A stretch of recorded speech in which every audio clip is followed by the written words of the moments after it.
Thanks for being with us this afternoon. I know that you have many priorities and many places that you could have been, and we're really, really thankful that you're joining us today. My name is Sanjita Pradhan, and I'm the Director of Diversity and Inclusion at the Greater Des Moines Partnership. Wanted to give you a warm welcome this afternoon and let you know just a little bit. I'm going to cover a little bit housekeeping, and talk a little bit about the series. And then I'll pass it on to my amazing colleague, Amber Ramirez, who is going to lead us through a simulation. So April is re-entry month, and so we are wanting to focus and highlight some of the groups of untapped talent that are unemployed, underemployed, overlooked. This is part of our series. We have made untapped talent a big priority of ours for the last few years. If you haven't seen our toolkit yet, Molly, my colleague, is going to drop a link to the toolkit in the chat box for you. Highly recommend for you to take a look at the toolkit and also give us feedback if you see anything missing, if you can see anything that would enhance the toolkit. We'd love to hear from you and continue to enhance the toolkit. So as a part of our series of untapped talent, that we want to highlight some of these untapped talent groups who have high barriers and high unemployment. And so today we're going to be focusing on returning citizens. This webinar is being recorded and will be available for you to rewatch with your colleagues, share with your other colleagues that were not able to make it today. And hopefully that will be available to us sooner than later, and I can send that to you in an email after the event is over and when it's ready. So without further ado, I'm gonna invite my amazing colleague, Inclusion Council member, Amber Ramirez, to introduce herself a little bit and give us a little overview of what we're doing today and start us off. Amber? Thank you, Sanjita. So like Sanjita said, my name is Amber Ramirez, and I am the Central Iowa Works Director over at United Way of Central Iowa. And most importantly for today, I also help co-lead our Opportunity Reentry Task Force with Mary Kelly from Project Iowa. And Opportunity is an initiative through United Way to combat poverty. And there's different work groups that everyone in the community can get involved with. And the one that I represent is reentry.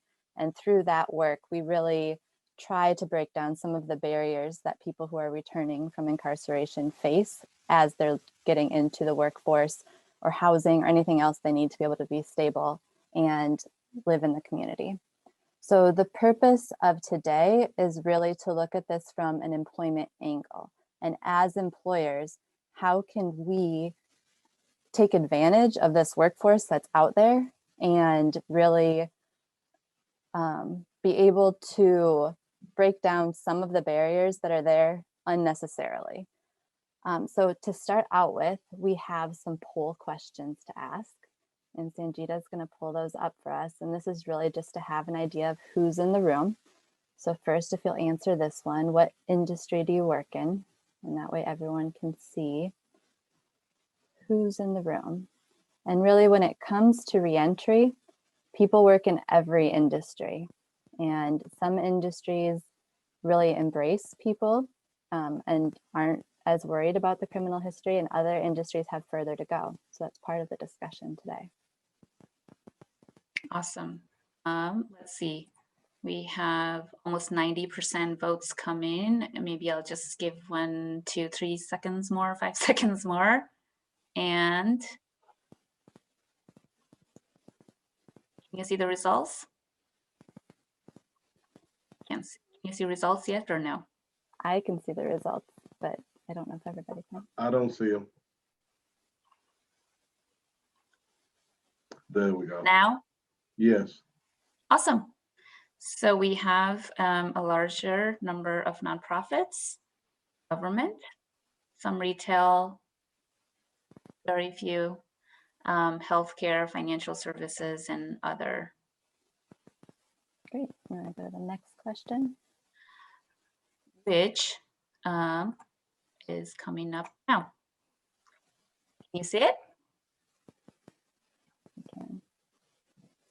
Does your company hire returning citizens? So this is an area that there's a wide variety. As answers are coming in here, I can see that there is a wide variety of answers and for different reasons. So this is another thing I think we can talk about today.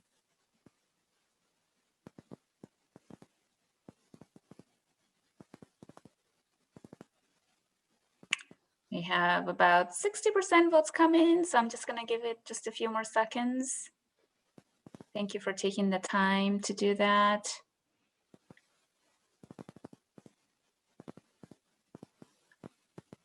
All right, so here are the results. 54% are saying that you have hired some people with criminal history, but it has not been a focus, which is still great to hear. 23% are looking at policies and procedures to see if this untapped workforce could be a workforce source for us, which is great. And hopefully you'll get some tips and encouragement today from this call. And then this is great that we're actively recruiting and hiring returning citizens, 23%. I would say that's not bad. Thank you. I'd like to hear. If you want to move on to the next poll question, I'm excited to hear from those that are actively recruiting and hiring and some of their tips as we get to that throughout the day. All right, and this question is, do you ask about the criminal history during the application?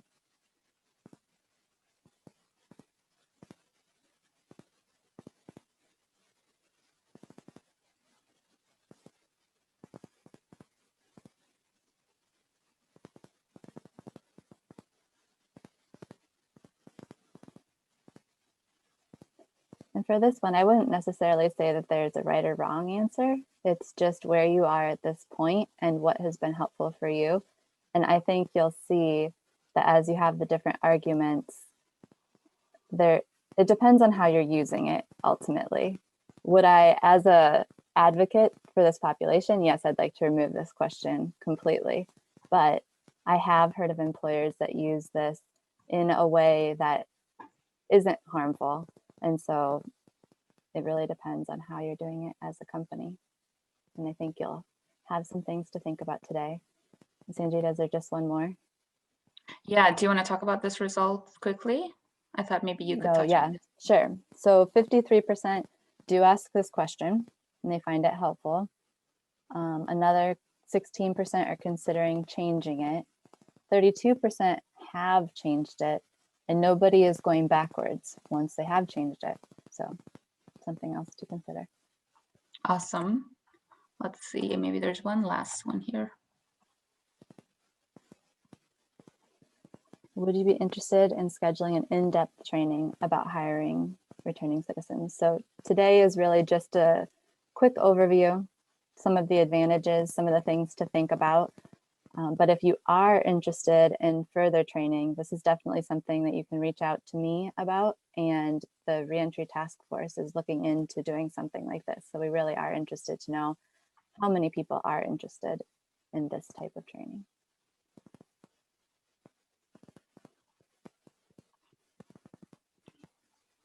So we do have quite a large number of organizations who are interested in the follow-up in-depth training, which is good news, and you know how to reach out to us. We can drop our contacts in the chat box towards the end of the session here. So I will turn it over to you, Amber, and just again, welcome everybody who joined us a little late. Thank you for being here. Thanks. So I'm going to share my screen here so that you're able to see the simulation. And really what I want to talk about today, why should we care? I think this is something important to start with. So people who have a criminal history have usually done something wrong, and do they deserve to have us care about this? Do they deserve for us to want to help to find them, for them to be employed? And I think that this is a very important group for employers to look at. First of all, according to Iowa Workforce Development, returning citizens are the second largest work-ready pool in Iowa. So if you have an employment shortage, this is a group that you should be looking at and considering. Also, most returning citizens are required to work as part of their parole. So not only do they need to work because they need the money, but it's a requirement in order for them to stay out of incarceration. So this is a very loyal workforce. And if you can get it to work for you, then you will have some quality employees. Employment has also been shown to be an important factor in lowering recidivism. Think about yourself. If you have something to do, if you have a list, if you're productive, you're much more likely to get things done and to stay on the right track. If you don't have anything to do all day, if you don't have a job, how many of us fall back to watching TV, laying on the couch? You're not as productive. Work helps us be productive. It's the same for everybody. It's the same for returning citizens. So recidivism goes down if people are able to work. And then most importantly, in my opinion, 1 in 3 people in the United States have a criminal history. So frankly, if you are just overlooking 33% of the population, think of all the talent that you're missing. That's a huge group of people. So that's just kind of to set the stage today about why we really should be looking deeper into this population. So for this simulation, I'm going to give you a scenario and we're going to go through 2 weeks of what it's like for someone who has a criminal history who's starting a job. Many of you have probably been through a simulation similar to this in person, so we've changed it to be virtual, and we've changed it so it's really focused on the employment piece and not exactly right when people were released.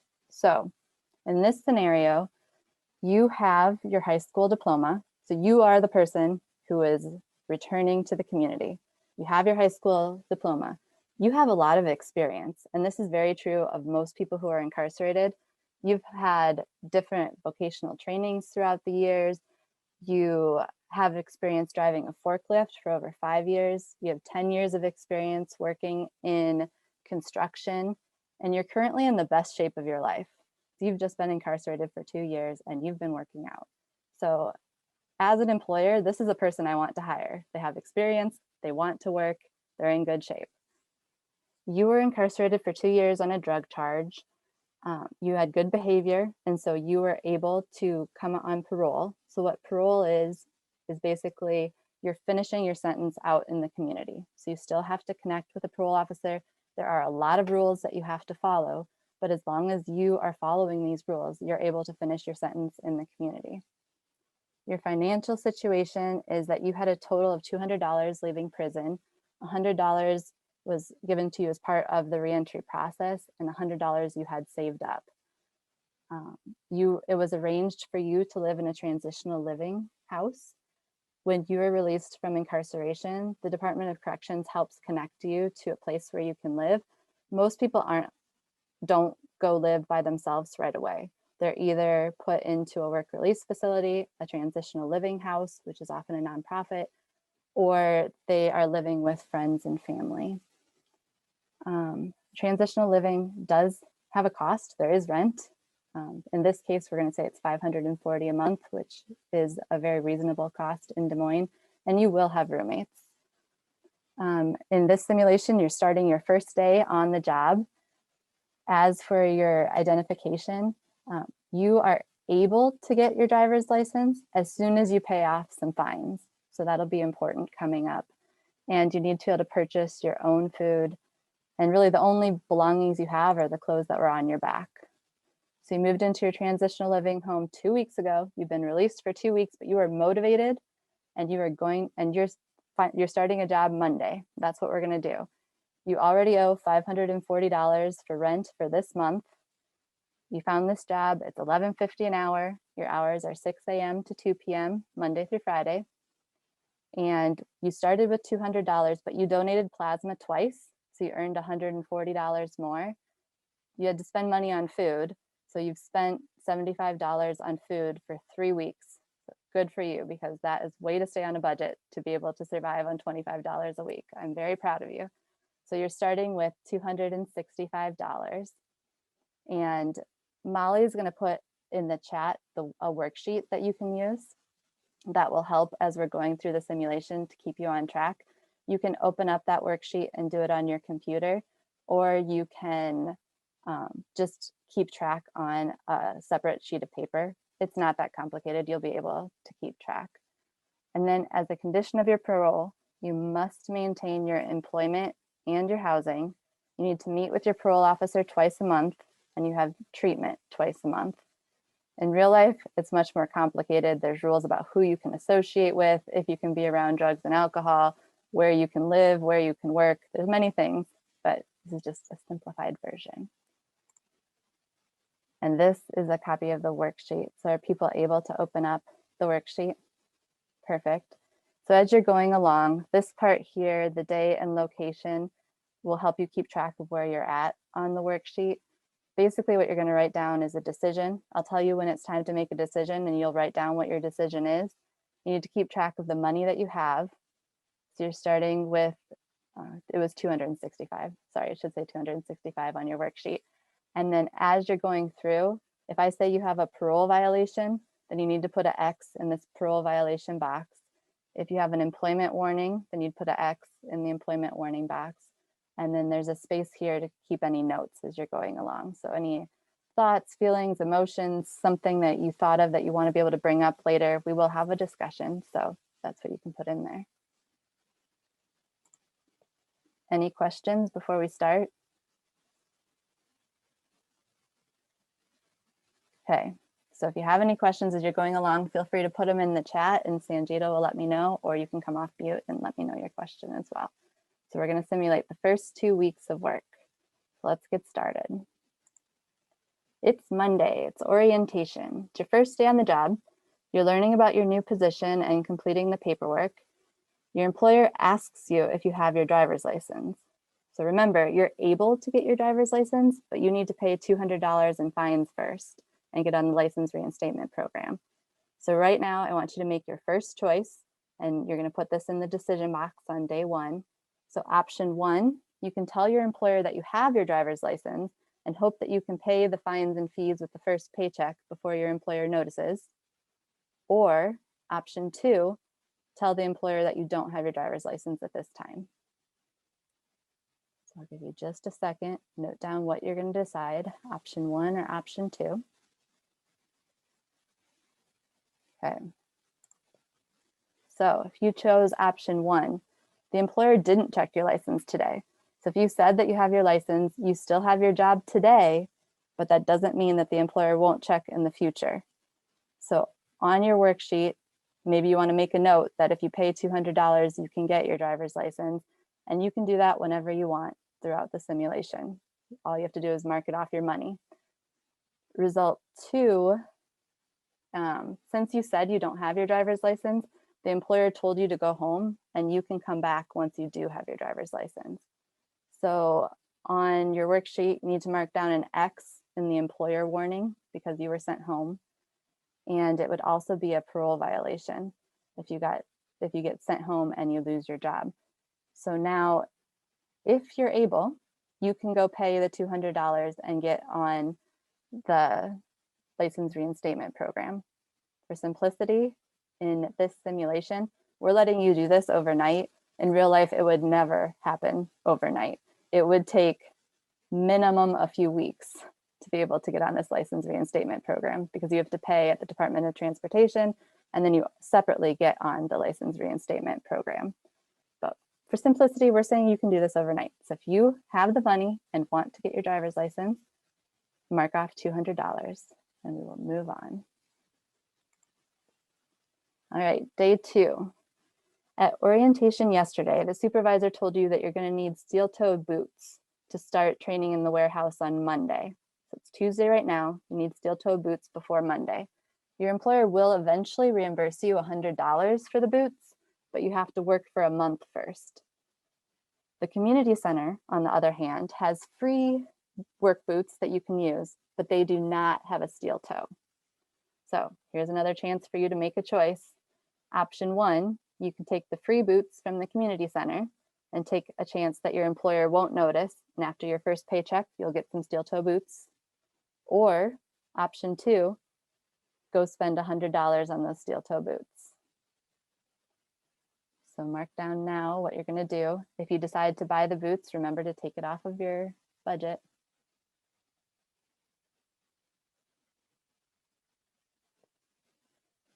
Okay, and mark down so that you remember if you got the free boots with no steel toe or if you got the steel toe boots with 100. We're going to move on to day 3. You need more money. So after work, you've decided to go donate some plasma. So now in your decision, pick even or odd, because this one's out of your power. You're just going to choose even or odd, and then you're going to see what happens. So you're trying to donate plasma. Even, your blood pressure was too high. They didn't let you donate plasma today, so you do not get any money. Odd, you were in good health, you were able to donate, so you can add $70 to your budget. And at any point, if you decide to go pay for your driver's license or for your boots, feel free to do that on your worksheet. Okay, day 4, you have to go to the parole office today. You're required to meet with your parole officer twice a month. If you're feeling good about yourself, no matter what your progress, you have a positive attitude, and you tell your parole officer that you're going to work, but your friend has been driving you to and from each day.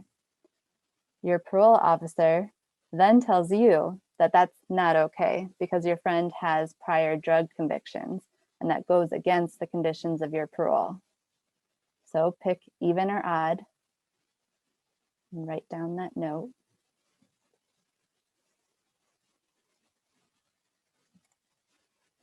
Even, your parole officer just gave you a warning. He doesn't give you a parole violation, but he strongly warns you that this is a violation of your parole. Your parole officer also is really nice and recommends a place for you to get a free DART bus pass, and you get the monthly pass for free. So if you chose this, you have free transportation on the bus for the rest of the month.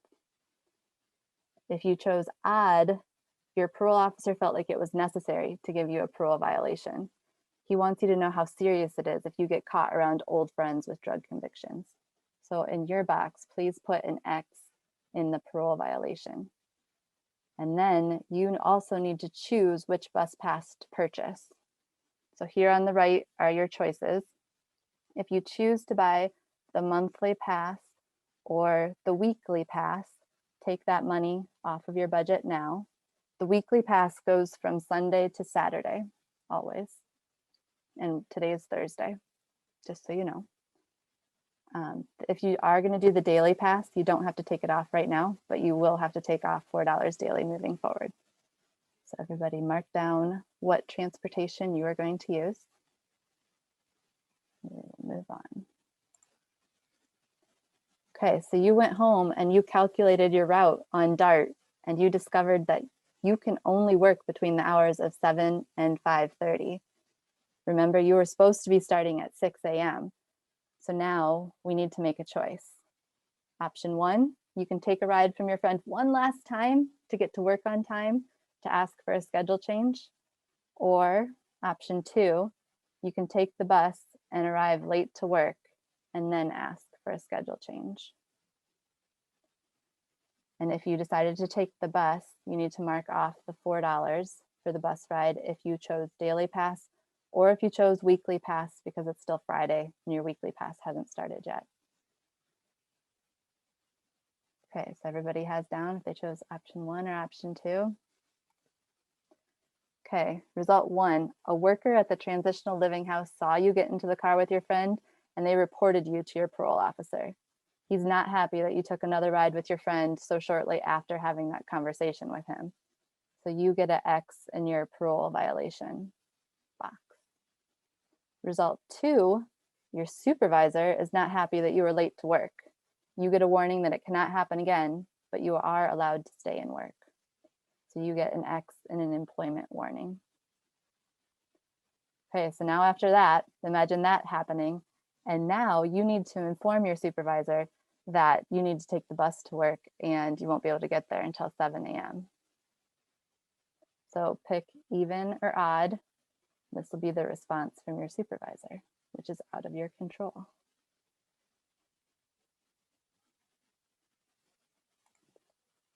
All right, if you chose even, your new employer is understanding about the limitations of the bus schedule, and they changed your work hours to be accommodating. So you'll still be able to use your bus pass to get to work. If you chose odd, your new employer can't do anything to help. They need you there at 6 a.m. You need to show up on time or you'll lose your job. So this is where you'd have to decide to either quit, or you can go ask all the coworkers around if anyone would be willing to give you a ride to work every day. In this case, to let people stay part of the simulation, we're going to say that you did find someone who's able to give you a ride every single day to and from work, and they're going to charge you $5 a day.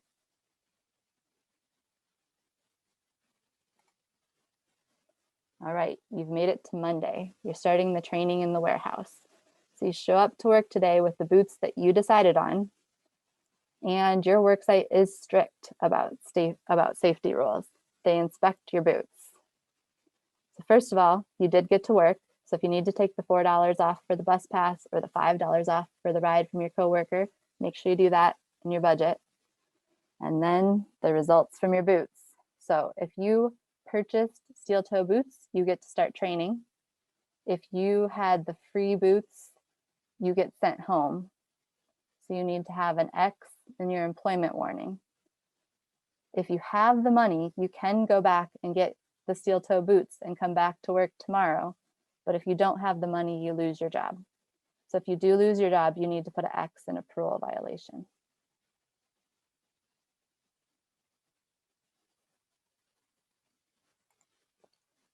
Amber, there are a few questions, 2 questions on the chat. Should we take it now or do you want to get through this?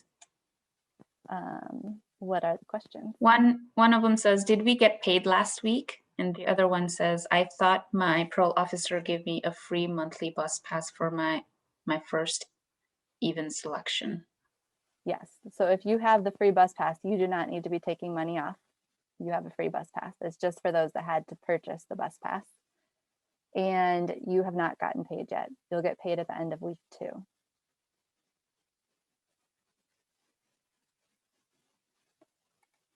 All right, so Tuesday of week 2. Due to your drug conviction and previous trouble with addiction, one condition of your parole is that you attend treatment appointments set for you on the 2nd and 4th Mondays of the month. Appointments are hard to find, and for now, your appointment is scheduled in the middle of your workday. So you have to decide what you're going to do here. You have to make a choice. Option 1, you go to work and skip your treatment and counseling. You're hopeful that your parole officer won't notice that you skipped treatment. Or option 2, go to counseling. If you're employed, tell your employer that you'll be gone and lose a day of pay. So these are the 2 choices. And remember, if you need to subtract off the money for the bus ride or for the ride from your coworker, which you'll have to do every day unless you have the free bus pass. Or if you already paid for the monthly, you already paid. All right, so you're either going to go to work and skip counseling, or you're going to go to counseling and skip work. If you chose option 1, your parole officer knows that you skipped counseling. They're going to know. Managing your addiction is very important to your success, and the parole officer says you cannot miss again. He prefers you switch jobs over missing another appointment. So if you chose this one, you need to put an X for a parole violation. Option 2, your parole officer is fine, but your employer is worried about your attendance and gives you a warning that you can't miss more days. So put an X in your employment warning. And if you've already lost your job, at least you made it to the counseling session. So that was good. Amber, there's a comment that says, in light of the pandemic, would a telehealth appointment be possible for this issue? I would say yes, there probably are telehealth options right now with the pandemic.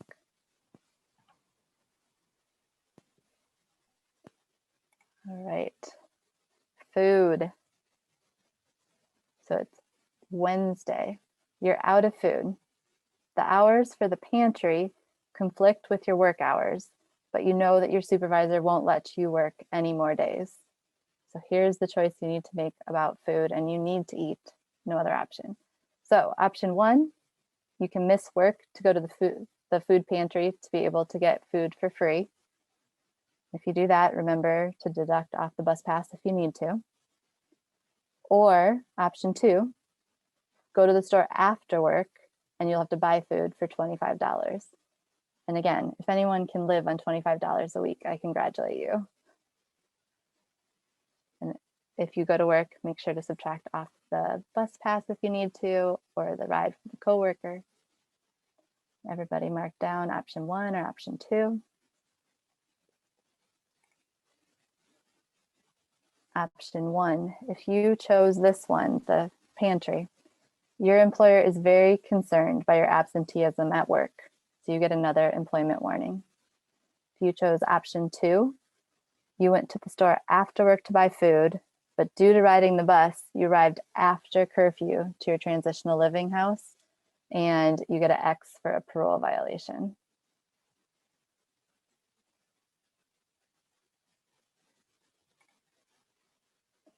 All right, let's look at attendance. So you're making it to work today. So again, if you need to do your transportation, either your bus or your ride from your coworker, make sure to subtract that off. And you're coming to the end of your second week at work. Many employers have a review after a probationary period. So let's review right now after 2 weeks. If you've received more than 3 X's in your employment warning section, you're going to be fired. You need to look for another job, and you're not going to qualify for unemployment because you didn't work the previous year you were incarcerated. So most people right now, this is different with the pandemic, with COVID. Some people are able to qualify for unemployment that weren't previously able to. But in a typical year, people who are incarcerated are not able to get unemployment until they've worked for a full year, even if they were working while they're incarcerated. Also, so if you did lose your job, make sure to add an X for a parole violation, because you would get a parole violation if you lost your job. And if you have less than 3 X's in your employment warning section, good job. You get to keep your job. You get to keep moving forward. And we're finally to Friday, payday. If you made it through the first 2 weeks of work, you get $850. For those that made it less time, it's $85 a day, so you can subtract off any of that time if you need to. And I know this is some math, so pull out your calculators. So you have to add whatever income you were able to make to your worksheet, and then you need to subtract off your rent for the last month. So that's $540 for your rent. And this is you paying backwards because the transitional living house is letting you do that. But remember, a whole month has passed, so you already owe $540 again for rent for the upcoming month. So then also looking at how much money you have left. Is there anything else you need to buy to keep your job? Your driver's license, your boots, have you paid for those? How much money do you have left to make it through the next 2 weeks until you get another paycheck? The other thing you need to do is to review your parole violations. And if you have more than 5 X's, you will not be allowed to stay on parole and you'll be reincarcerated. And if you are reincarcerated, even for a short time, you're going to lose your employment, because even a short period would be 2 or 3 days. And if someone missed 2 or 3 days in a row, they would lose their employment. Amber, there's a question that says, why would I pay my driver's license if I cannot drive? So in this case, we're saying that this person qualifies for their driver's license. And if you need a driver's license for work, which this employer is requesting a driver's license, you would get it just so that you're able to maintain this employment. My question was, we're assuming that we have a car, which is another. So this is the thing, we're not assuming that we have a car, because there's employers that need you to have your driver's license. Even if you don't drive to work, they need you to have your driver's license. So this is the typical problem that we run into when we're helping people look for employment, is that the employer requires the driver's license, whether it's a OSHA requirement for the forklift that they'll be driving, or if it's an employer requirement. There are several employers that require the driver's license, even if you aren't driving your own car to work. And in this situation, the person doesn't have the car. And most likely when they're this new on parole, they probably don't have permission yet to drive from their parole officer. People need to get permission to be able to keep on working. So as you keep on doing the math for your own, I want to show you that this is possible. This is all the possible earnings from this simulation. And if you chose, luckily, and you got free food and free bus, you could potentially have $345 left over right now. Of course, you owe $540 for the next month of rent, but you can see how it will get better if a person's given the opportunity to keep on working. They have $345, that's more than they started the last 2 weeks with. And so it will get better and they will have more money little by little. But let's talk about how it went. So I'm going to stop sharing my screen for just a second so I can see everybody here. And if you want to come on camera, you can, you don't have to. If you go down to the bottom of your screen, you can see the reactions. So if you'll just click on a reaction and let me know how many people were still employed by the end of the simulation. If you're on camera, you can raise your hand or you can click down here in the reactions and let me know if you're still employed. Yeah, so some people were able to make it through. It wasn't easy, and maybe you had to make some decisions that you weren't completely comfortable with, but that's great that you made it through. Did anybody get reincarcerated? You can do the same thing, a reaction if you got reincarcerated. And if you made it, good job. Yeah, that's pretty good. So see, it is possible, but would anybody say that that was easy? Yes, and I like the comment, beans and rice, $25. That is definitely true. So what were some of the pain points as you were going through this simulation? And again, All the odds are against me is how I felt. yes, that the odds were against you. Anything else? How did you feel? It made me know that Jim Crow is alive and well. Yeah, you're really deciding between a rock and a hard place. And sometimes neither option felt like a good option. There were more barriers than there were opportunities. And the system is set up for failure. That's what it is, because you know that somebody's coming out with $200, not even $200. He had to save that $200. He came out with $100. So you're starting out in the hole. So it's almost like a trap, basically. It is. And when Just a few additional comments on the chat, Amber. It says very overwhelming. I did not have information to make the right choices for my situation, wanting to do the right thing, but not being able to. And then there was maybe two other questions. One says, does learner's permit fall under the driver's license category?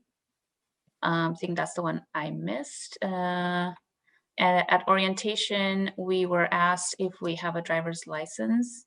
It's a requirement of the job. Some people can't see the chat, so I also wanted to make sure that we read it out.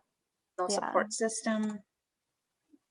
Yeah, so the driver's license thing is one of the things that I want us to talk about today, because there are employers that require a driver's license for the job. And some of it is because you're going to need to drive something. They want you to be able to drive something. So a lot of warehouse employers and construction employers will require people to have a driver's license to be able to work there, whether or not they drive to work.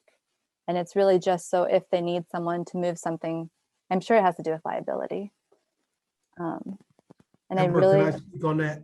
yes, go ahead, Dennis. Okay, so I actually lived that scenario almost to a T.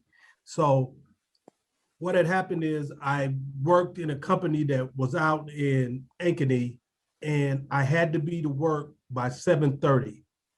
the bus system wouldn't get me there on time, so I had to ride a bike. They did require that I have a license because I would be either using a lawnmower or driving one of their vehicles. So I did. And when I got laid off, because it was seasonal work, I hadn't worked enough quarters, so I didn't qualify for unemployment. So that is a real scenario that she's putting out there.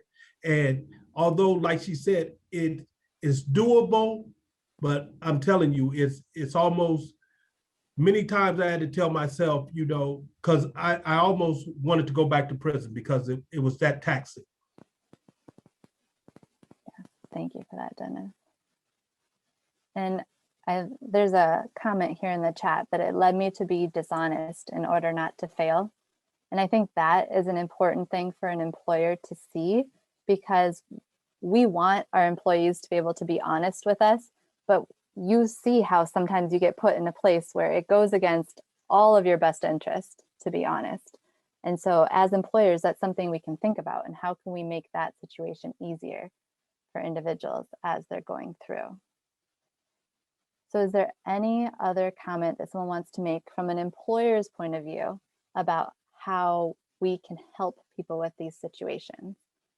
And I want to give you guys a chance to say some ideas first, and then I have some ideas that we can go through, and we can talk as we go through different ideas that employers can do. So any other comment or suggestion or idea that popped up?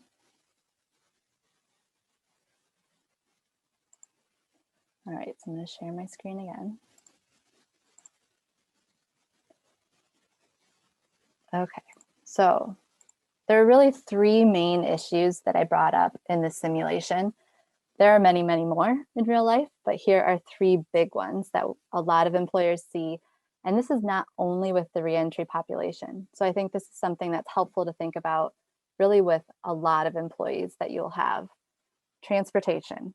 So transportation can be an issue, and an obvious solution is to choose a location that's easy to get to by bus line or on foot. Not every business is going to have that option. So here are some other ideas. If you can, you could offer free bus passes. You could set up shifts around the times of the common bus routes that get to you so that it's easier for people to take the bus. You could create a ride share within your company. So I know this was something that we had when I was at school. It was just a bulletin board. So this is a very cheap thing that you could do, but do you have some sort of system where people can say, I need a ride, Park Fair to Valley West Mall, you know, like that's what we would do. We'd put up that we needed a ride to a certain place, and someone else could answer that they had that ride. And it was a way to connect people, especially if you have a larger company. Because like in our simulation, the person went around and asked people, but that has to be a very motivated person, especially if they're in their first few days of work. So if you have a way for people to find carpools that already exist, that could be an option. You could pay for rides from places like Uber or Lyft. I can't remember which employer was telling me this, but they have 2 days per month that an employee can call in. They have a contract with a company like Uber or Lyft, and any employee can call in 2 days a month to get a ride for free from that company. And that makes sense. Like if your car's broke down, if someone else is using your car, if you woke up too late to get on the bus that day, I can see why there'd be many advantages to an employer for doing something like that. Also, maybe be upfront about your reasons for requiring a driver's license. A lot of employers back in the day when there weren't enough jobs and there were a lot of people looking for jobs, there was this requirement that was put in for a driver's license, kind of similar to how there was a requirement put in for your high school diploma. And it didn't really have anything to do with the job. It was just a way to screen out employees so that you could have a manageable number of people to look at to fill your positions. So let's look at those driver's license requirements. And is it something that you actually need because of liability, which is probably true in the case of Dennis, where they were driving the lawnmowers. It probably helps with their insurance to have the driver's license. So that's a reason why an employer would have it. But there are probably companies out there that don't need to have that requirement. and they could look at that a little bit closer. Any other ideas around transportation that anyone on the call would like to share?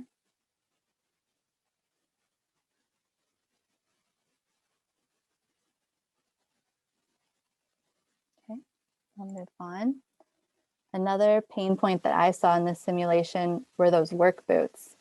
And work boots, $100 is a good price for work boots. There are work boots that cost a lot more, and they're required in many companies. Other companies require certain uniforms. If you're a CNA, there's things you need. If you go into construction, there's tools that they expect you to have. So there's many different uniforms or supplies that different companies require. So what are some ideas that we could do around that? The obvious one is, could they be provided for the employees? So if that's an option for your company, that would be great. We saw how a reimbursement program might be difficult for some people. And in this case, the company was going to pay the person back the $100 for the boots, but they had to wait a whole month. And if that person doesn't have the $100 right now, what are they going to do? So is there a different way, taking money out of the checks over time? And again, this is something you'd want to talk to the person about, because some people are going to prefer the reimbursement. Some people are going to want to do a different way. But if you can make options available, that would be easier for some people. And then another idea is a supply library that could be borrowed from. A lot of construction nonprofits have these types of libraries, so people can come in and borrow the tools that they need for the job. And then once they've had a few paychecks, they can get their own tools and they return the tools to the library. Companies could have something similar to this as well. I mean, think about it. If you go to Skate West, you're borrowing roller skates. Could there be work boots that are there that if someone needs to borrow work boots, they could use those work boots and be able to work with those work boots until they can get newer, nicer ones? There's lots of ways that companies could be creative and to help people with some of these things. Amber, there are a couple of things on the chat. Let's say one says, as an employer, I have to be fair to everyone. And that's a very interesting one to me that I'd be happy to touch on. The concept of equity comes in here, right? And then Irene says that's still a big one, which I'm guessing she's talking about the fair and equity comment. And then Tess says, could employers contract with community agencies who offer transportation services and offer to allow employees to do payroll deduction for services? I'm guessing you're going to say yes to that one. Yeah, that's a creative solution. And that's exactly what I want to get at today, is that we can be creative. And Tess hinted at the nonprofit organizations. I will get to that, to how there are nonprofit organizations out there that can assist with these things too. I'm not going to say that any of these suggestions will work for every employer. I'm just putting different ideas out there so that you can start thinking about what could work for you in your place of business, and it'll be different for everyone. So Amber, I have a question, I guess. I did not see that you put in here anywhere that employers should provide some of these. Is it too naive for me to just say, why wouldn't employers provide these? What would be your answer? Yes, I think the best option is always, if an employer can provide these things, then that's best. If you can provide a transportation option for people, yes, that's going to be best. It's going to get you the best results. If you can provide the supplies that are needed for your work, yes, I think that's going to get you the best Have you seen results. employers who've done that? Yeah, there are several employers who Okay. do provide the things that are needed. And it really just depends on the place and the industry. And so it's very different, depends on the size of your company, what you can afford to do or not. Different things. So I'm going to move along to the next session here. The other thing that I think we noticed was the people having appointments. And so if you're having someone work during the workday, like during the typical office hours of when they would have to do appointments, there are other things to think about. So do they have, if you're able to offer flexibility for people in your company, that might be nice. So whether that's schedules that give them one day off during the week, so they work, the Tuesday to Saturday shift, so that they have Mondays off to do appointments. The 6 to 2 time that this person was working could be helpful because it gives them time at the end of the day. But that's if you have a car. If you have a bus, it's going to be really hard to get any appointments done if you only have from 2 to 5 in the afternoon. Offer paid time off. Again, anytime you can pay, that's going to be the best option. Paid time off is going to be the best option. There's also software that a lot of like restaurant employees use, employers, that people can swap shifts. And I think that would be an interesting concept for people in other industries to look at as well. If employees could swap shifts so that they could be off when they need to be off, that could be a helpful thing. And then ultimately, do you have a business culture that encourages the employees to talk to their managers about the problems that they're having? And maybe you do, but it's going to be hard for anyone starting a new job to want to talk about these barriers in the first week or two that they're working. They're really still trying to prove themselves to you. But if there's some way that you can create a channel of communications that people can let you know if they're having trouble with their transportation, if they're having trouble buying the work boots. If you knew that, if you knew you had this great employee and they're working and the only problem that's going to get them fired is that they can't spend $100 to get work boots, you probably would want to do something about it because ultimately $100 isn't that much to keep a really good employee. So if there's some way to open those channels of communication, that's really good.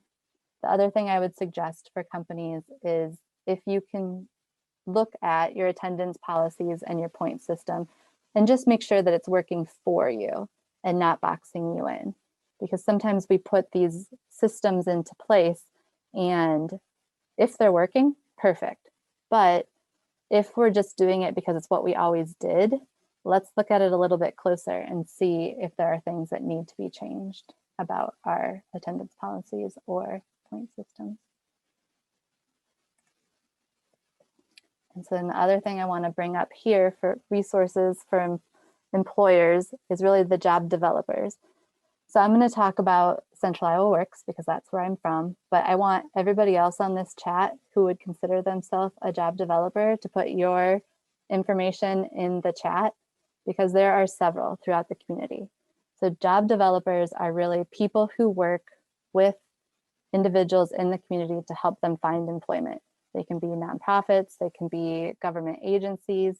Some companies really have job developers that work for them within their companies as well. And why I suggest working with job developers is because they really can be an introduction for you to people that they know would be good employees. The same way that it's easier to hire someone if your brother's friend's cousin is that person, like you know that person, you feel safer hiring them because you had a good recommendation from someone you trust. That's what a job developer can be for you. And they can let you know that this person that they're working with is a hard worker, they're showing up on time, they have the soft skills that you need, they have the experience that you want. They can really be that screener for you to bring good employees to you. And the job developer is really motivated to match the person to what you need as much as possible, because if a job developer can make a good referral for you, we're always working with many other people. So we want to make that good referral so that we can get more people hired on at your company. And if we make a bad referral, we know that you're not going to come back to us. So it really is a good relationship for employers to connect with the different job developers that are out there. Job developers also can help connect the people in your company to resources that are in the community. So today we talked about a few resources, but we didn't touch on childcare. We didn't touch on housing. There are plenty of other issues out there that affect your workforce, and job developers really stay on the pulse of what's happening in Central Iowa and who has the ability to help. And so no matter which job developer you reach out to from all of the different people who are on this call, they'll be able to connect you to some resources. And then they're also really good at just talking through some of these situations. So kind of like we did today, throwing out different ideas of what could work. If you tell your specific case to a job developer, they can try to help you be creative and think of things that you could do to make your workplace easier, better, work better for the different employees that you're working with. Lastly, I need to just bring up the government programs. So Iowa Workforce Development has a few different programs through the federal government. So federal bonding is free insurance that you can get if you're worried about theft.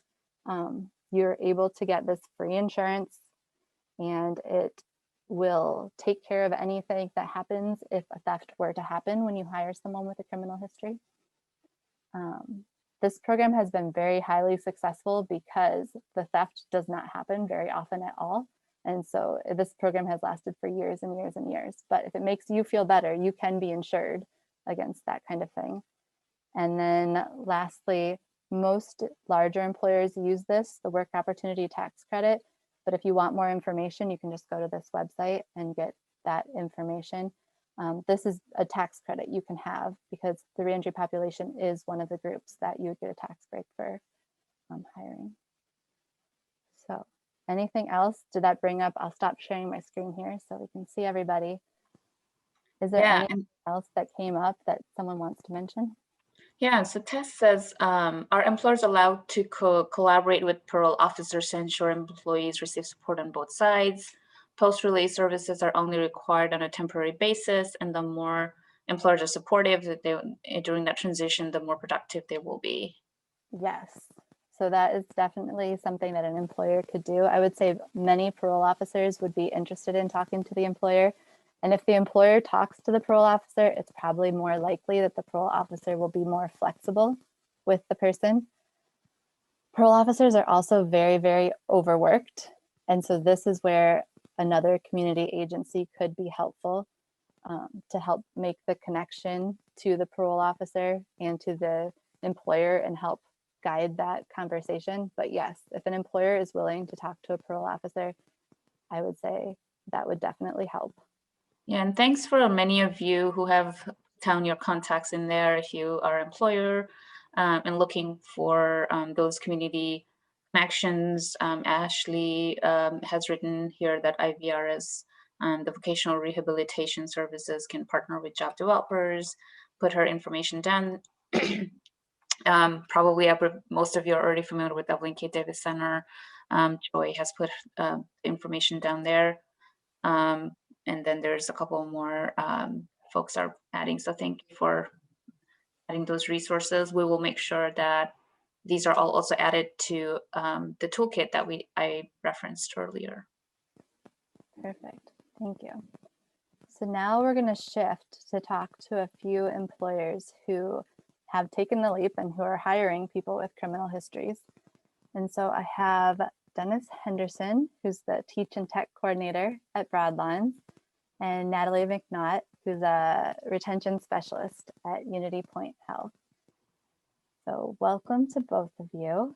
And Natalie, you haven't talked yet, so I'll let you go first. Will you tell us about your role in your organization and why it's important to consider people with criminal histories? Okay. So again, I'm Natalie McNaught, and I am the retention specialist at UnityPoint Health Des Moines. I've been there for about 20 years. Recently was in recruitment, and now I've moved to the retention side. So my goal is to work with our current entry-level staff to help them keep their jobs and also move up into sustainable wages.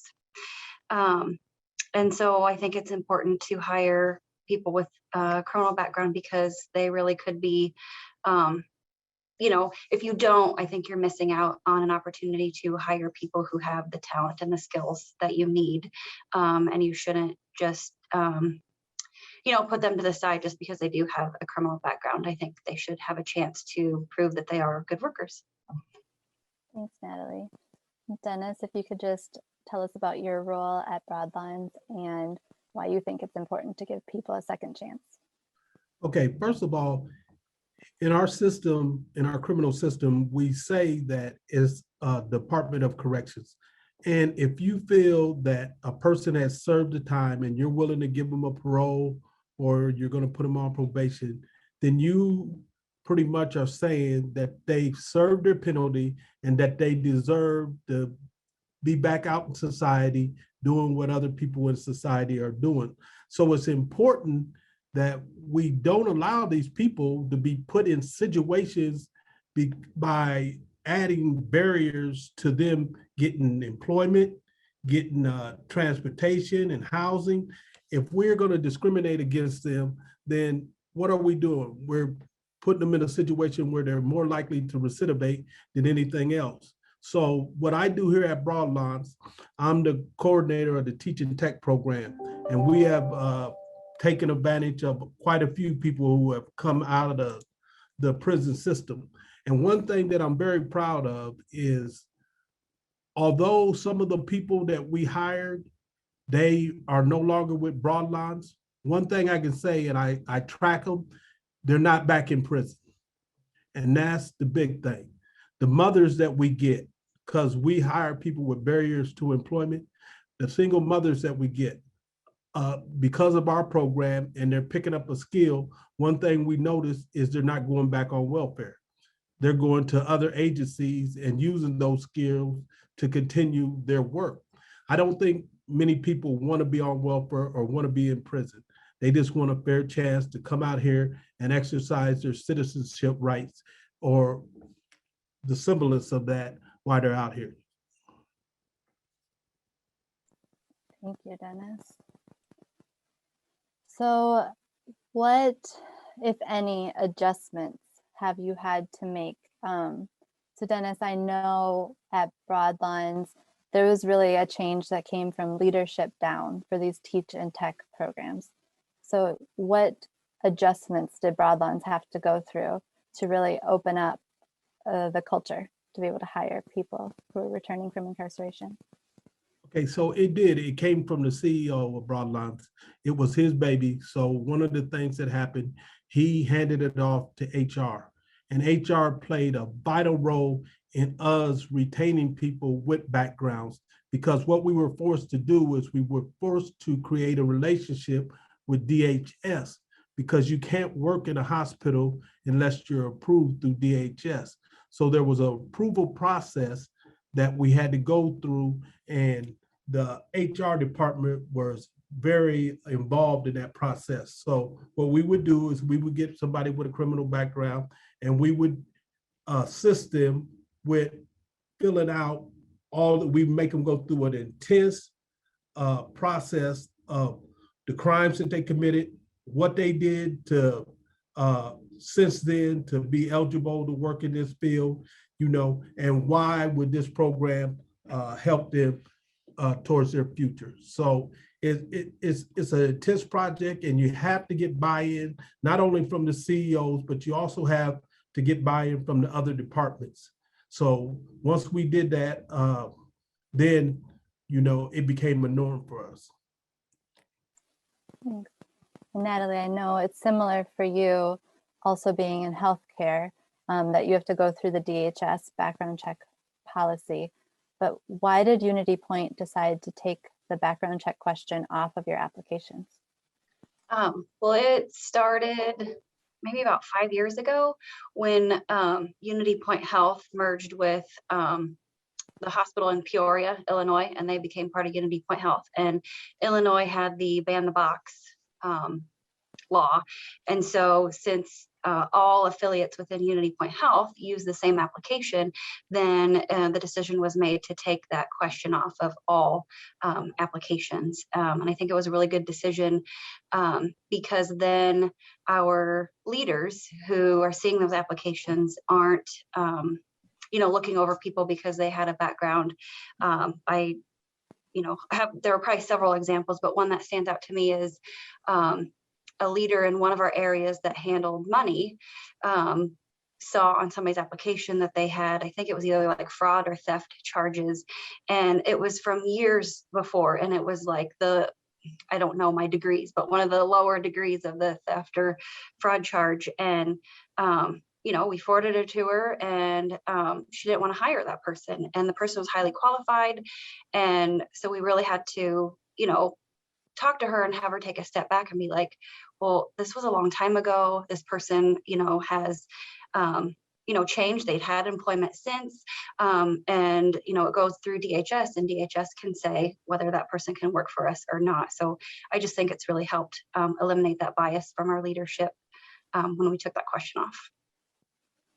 Yeah, thank you. And both of you talked about how your HR departments look at the background checks and help people understand.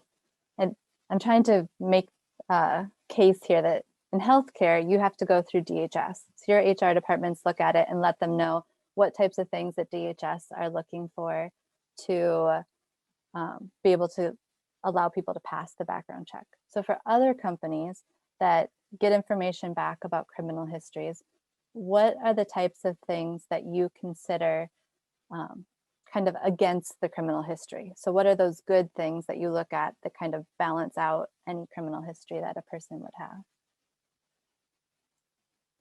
Natalie, you wanna start?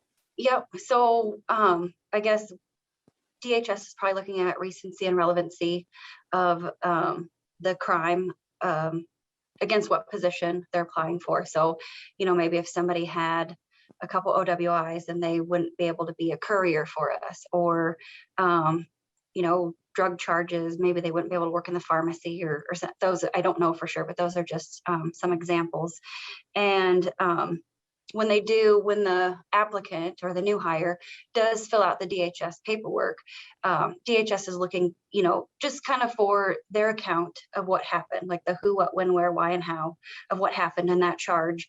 And I know they're also looking for, is that person accountable for their actions? You know, is there something on there that says, yes, I did this, and this is what I've done to make up for that? Like, you know, did you have to take classes, or, you know, something in writing that says, I understand what I did, you know, was wrong and I learned from my mistakes, something like that.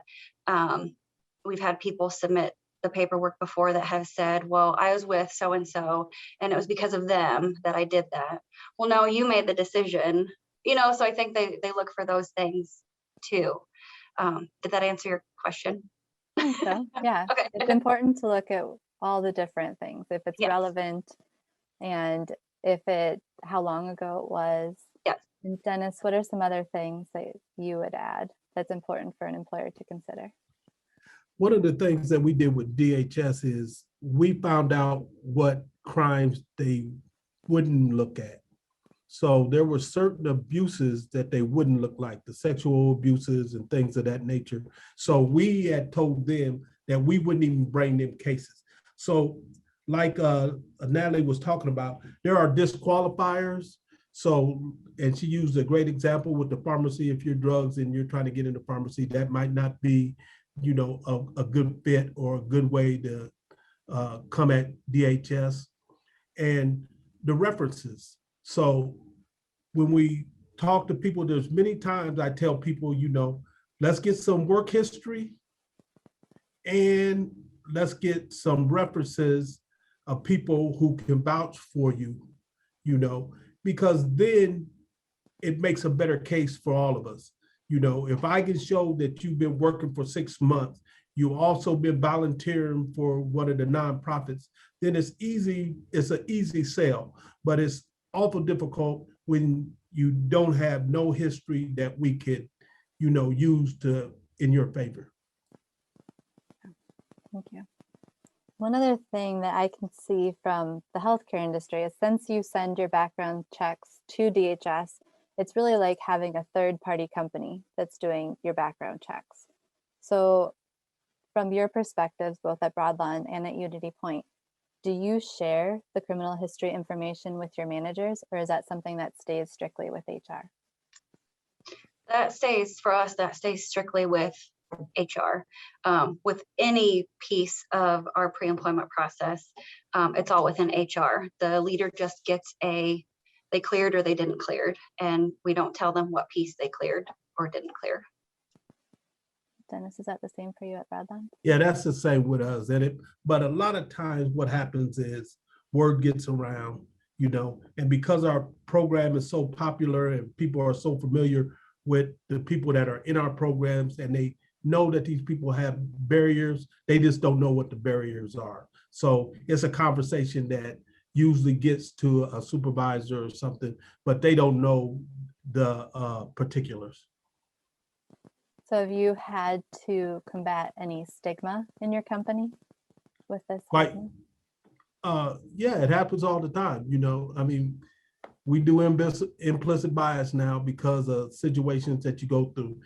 You know, a lot of people feel that because of people participating in the program that, you know, the care is compromised.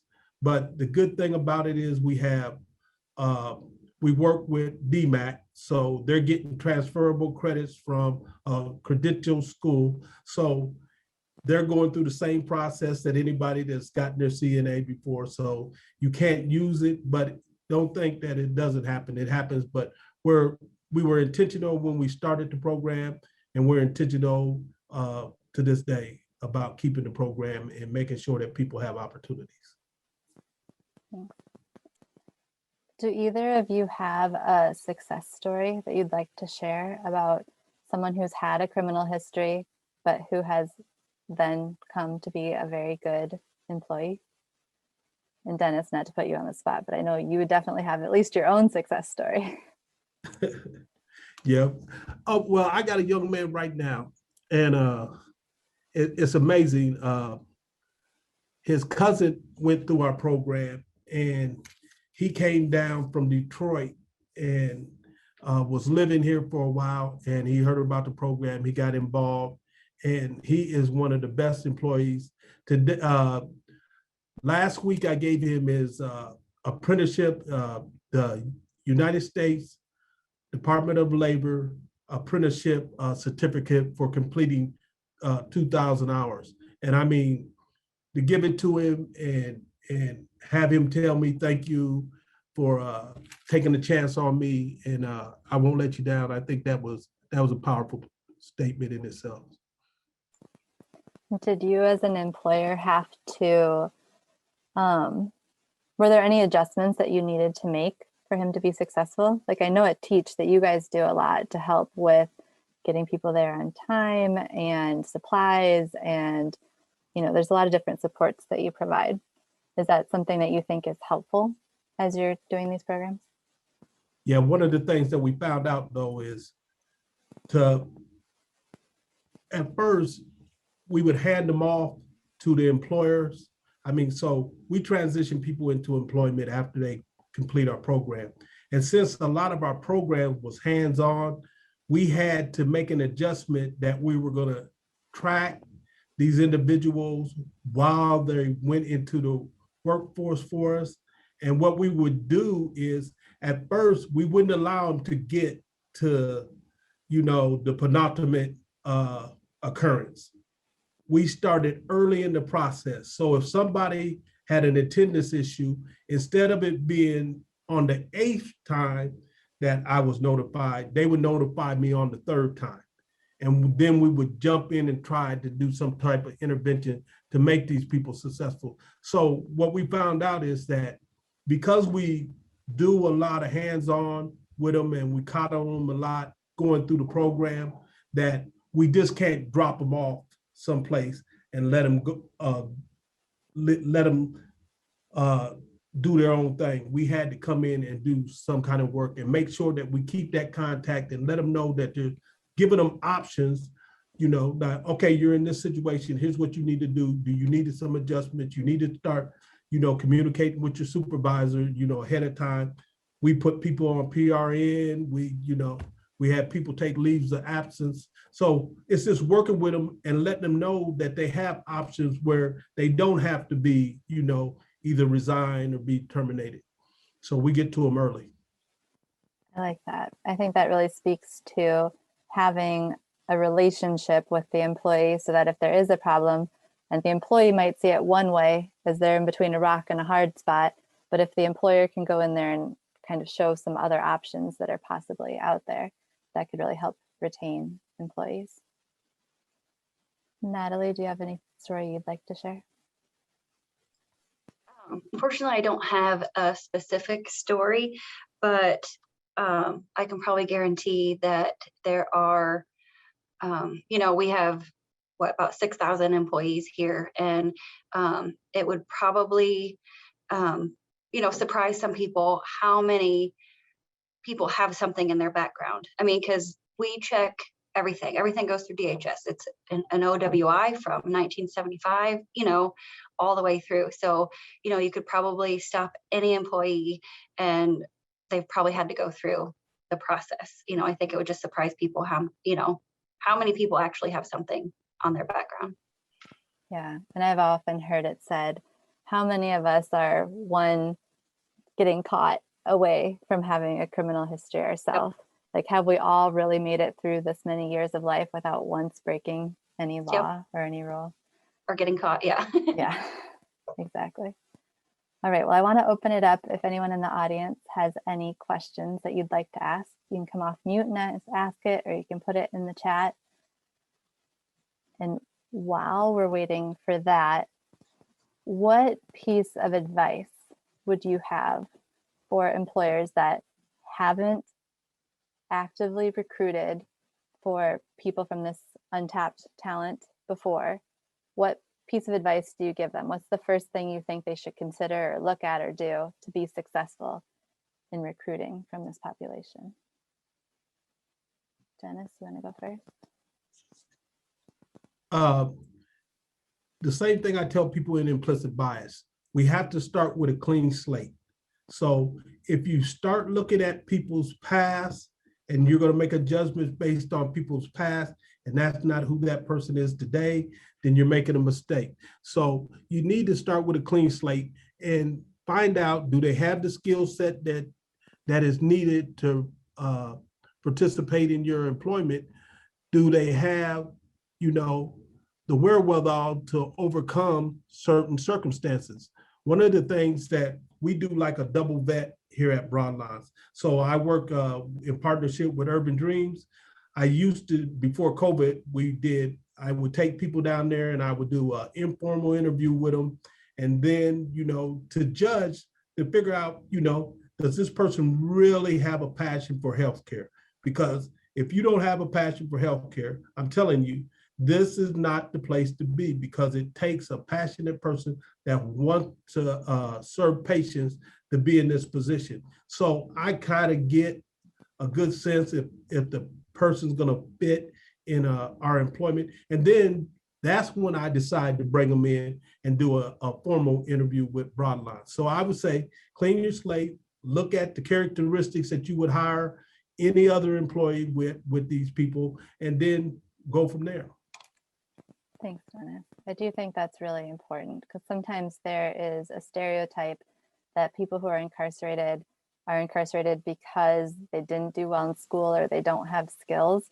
And I think that's something that I really want to get through today, that most people who are incarcerated have very high skills and many different types of skills and many experiences in their life. And so automatically shutting them out from your industry is probably not a good idea. And I think that's why it's important to have healthcare here today, because healthcare is one of those industries that we stereotypical think of someone who's smart and caring, and if that kind of goes against some of the stigma. So I think it's really important for employers not to say, oh, well, in my industry, that's a different story. I don't think it is, because if we can consider healthcare, I think we can consider most industries.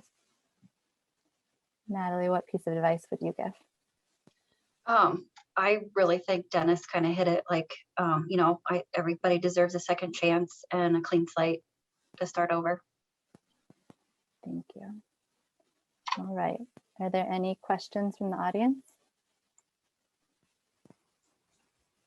Yeah, I just wanted to open it up again to the audience, because I think from the poll, Amber, we did have a lot of responses to folks who said that they are actually hiring. And so maybe we can learn something from some of you who said that you are hiring and what you found to be useful.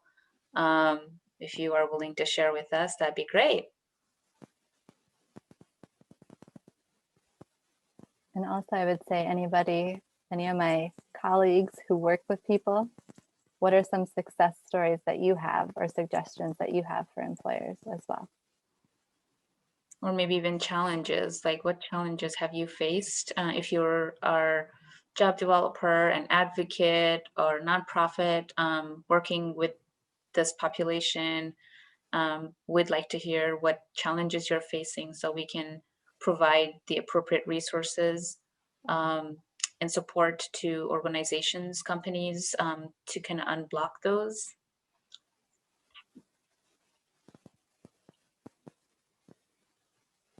Hello, Amber, it's Kyle. Hi, Kyle. So, Hi, pardon me, I'm in my car, so this isn't ideal. But one thing that when I'm speaking to individuals who are struggling with barriers, whether it's speaking with prisoners in the prison setting or outside post release, is that I try to make them mindful of the fact that it's incumbent on them to demonstrate to the employer that they have changed. Because if they have a track record of behavioral issues that landed them behind bars, it's not unreasonable for the employer to be concerned about that. And so therefore, I always encourage the prisoners to, as part of their personal narrative, be able to detail their transformation. What caused them to step away from this old life that landed them behind bars and move them in a new direction? And frequently, if they cannot articulate that, it's for the simple reason that it never happened. There was no transformation. So I do think that employers are right to expect that, some kind of a story explaining why those behaviors won't repeat in the future. And it's important for us to equip the job seeker with that knowledge so they then can prepare a careful and a thoughtful narrative that demonstrates that self-awareness and sensitivity so they can convince the employer that they have in fact changed. Thank you, Kyle. That's really good advice. Does anybody have anything else you'd like to add?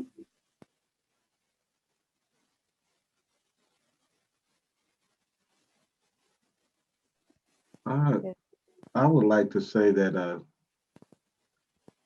some of the nonprofits and other for-profit businesses who might not want to have people with carceral citizens as employees need to realize, just like you said, 1/3 of the population has a criminal record, and there's all types of people with gifts and talents who could come in, and it might be that type of person that flip your whole organization around to where you can become extremely productive. I feel that the way the carceral citizen is treated, the system was created for it to do that.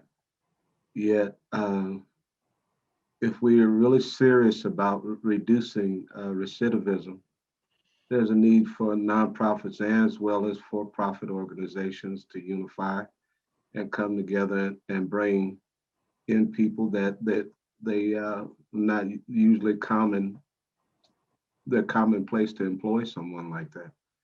And just was looking at something, looking at the prison system, the Iowa prison industry and all the things that they do. A lot of people have skills. They come out with skills and then they come out and then they can't get a job. And that's really tragic.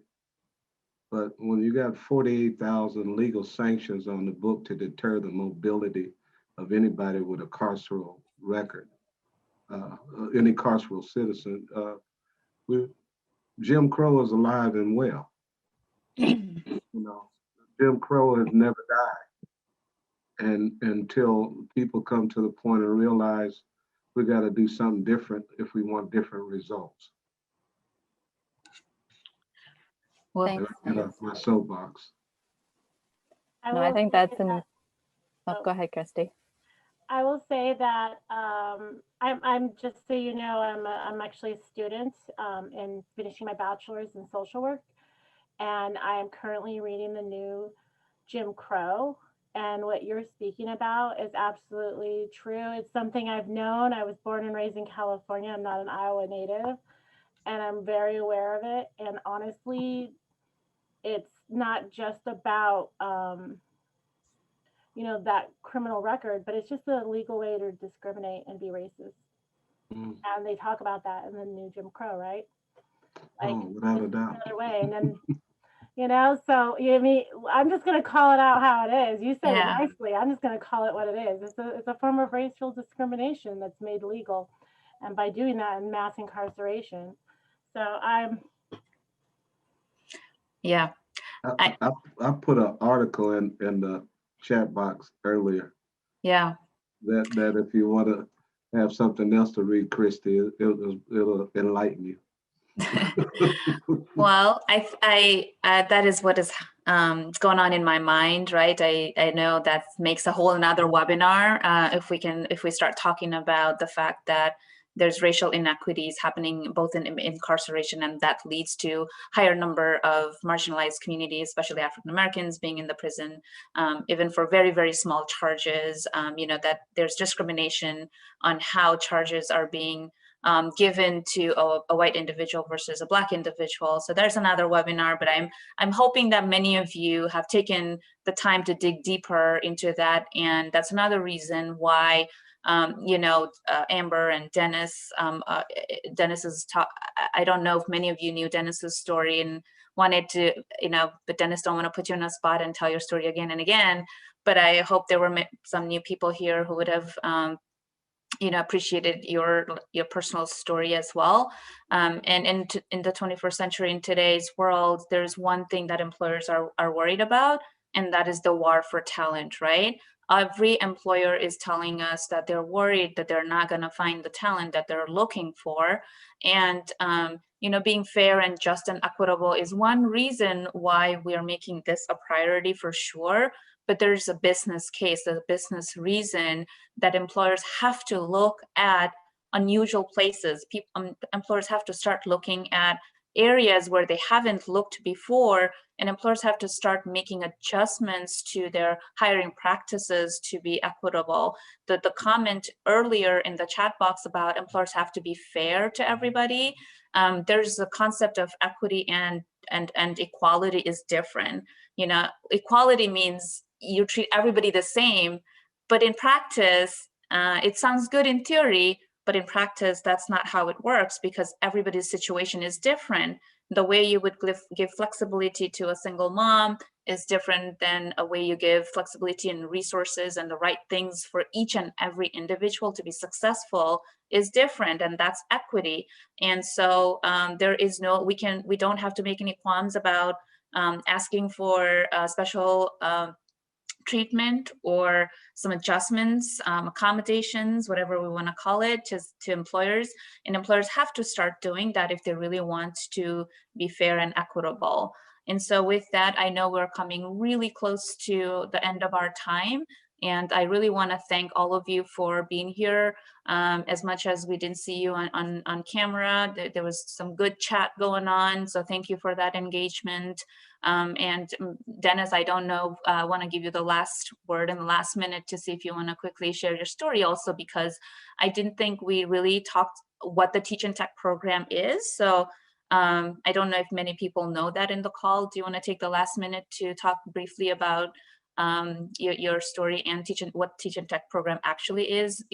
Both of them or one of them, whichever one you feel comfortable with? I'll do a summary of both, okay? So my story is I was incarcerated for 25 years.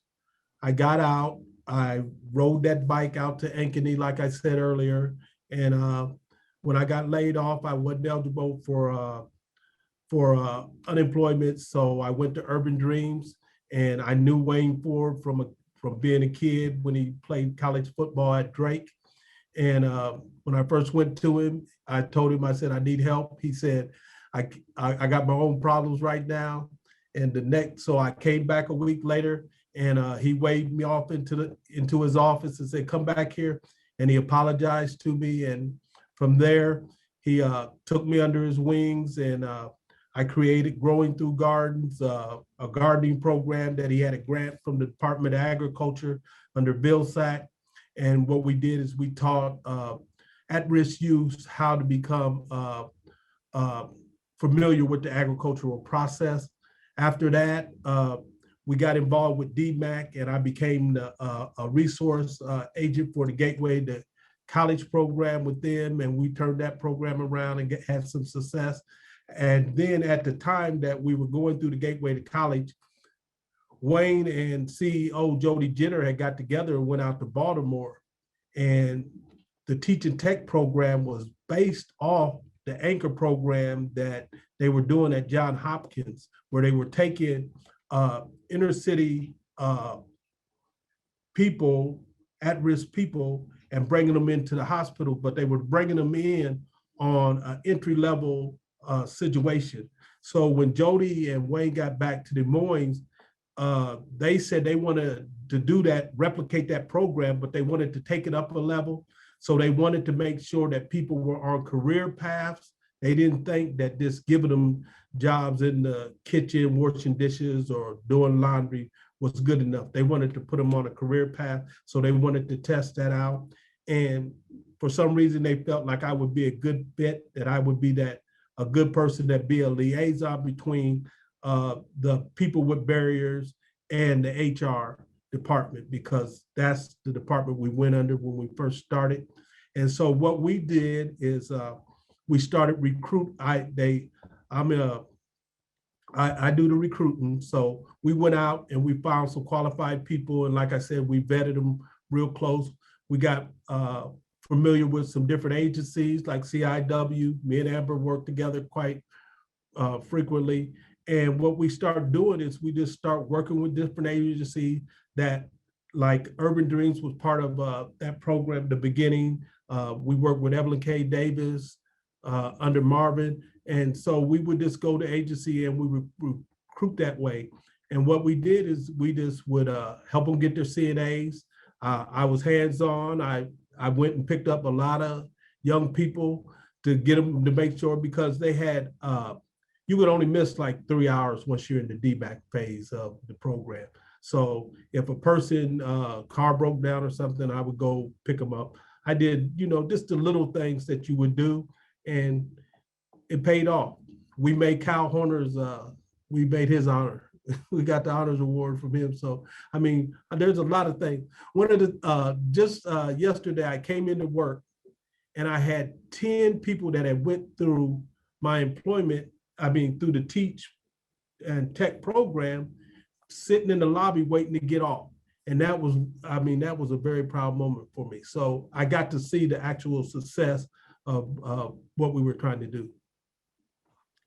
Awesome. Well, thank you. And we are right out of time. I really want to thank all of you for being with us today. And thank you very much, Amber, Natalie, and Dennis for sharing, the simulation, and which, was my first time doing it. And it was just a lot of emotions, like you said, Amber, and Dennis and Natalie for sharing your experiences. So thank you, everybody. We will be sending out information when the recording is available, and looking forward to seeing you in our next event, which is going to be in June, LGBTQ inclusion. So thank you and have a great day.